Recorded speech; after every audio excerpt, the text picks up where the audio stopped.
Morning, peers and Dr. Mears. So here is my content development presentation, and I'm going to directly delve through and go through the overview. So the name of the course that I thought I would like to have is called Instructional Design and E-Learning in Healthcare Organizations. I myself am an instructional designer for you and have been a designer for the past 10 years. And I work at Mayo Clinic as the healthcare organization, and I thought that would be a great project to go about create a course for instructional designers who work specifically in the healthcare organization. The content area would be education technology as well as instructional design. And if I were to delve into the target audience, it will be instructional design specialists themselves, or people who actually want to start the profession of being an instructional designers. Also, content developers can take this course as well as trainers themselves because instructional designers and trainers might actually mesh well together. If I want to move on to the tools that I can use or I want to use in my learning management system itself, I would actually use a wiki. I find Wiki to be one of the great tools for online distance learning because it allows to the users to collaborate. So it's a collaboration tool. It allows the visitors to modify pages and create pages, and it eventually allows them to create a collaborative website. So the idea that I was thinking of is to actually have them scour the internet and find information themselves and add them within the wiki itself on Blackboard or the learning management system that we are using.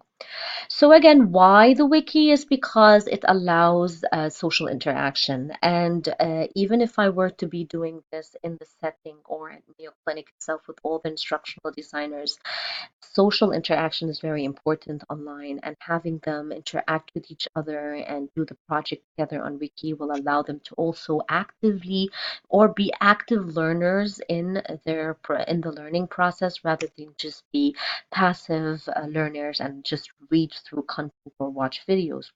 Doesn't mean it's not good, but sometimes using specific tools to enhance learning and have the active learners. In addition to actually getting them be active in trying to foster their skills. So instructional designers have to have very good technical and research skills. And I always joke around and say, as an instructional designer, you have to have very good education background, great technical skills, and common sense. This is the only three things that you need to have.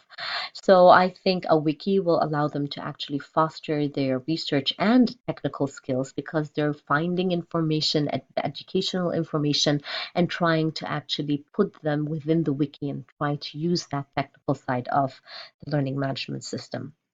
So if I were to also look at the tools that are outside of the CMS that I can actually utilize, and I thought I would like to use some tools that will improve their technical skills because again, technical skills are very important of knowing a lot of different tools will allow instructional designers in their job to perform better and provide better content at the end.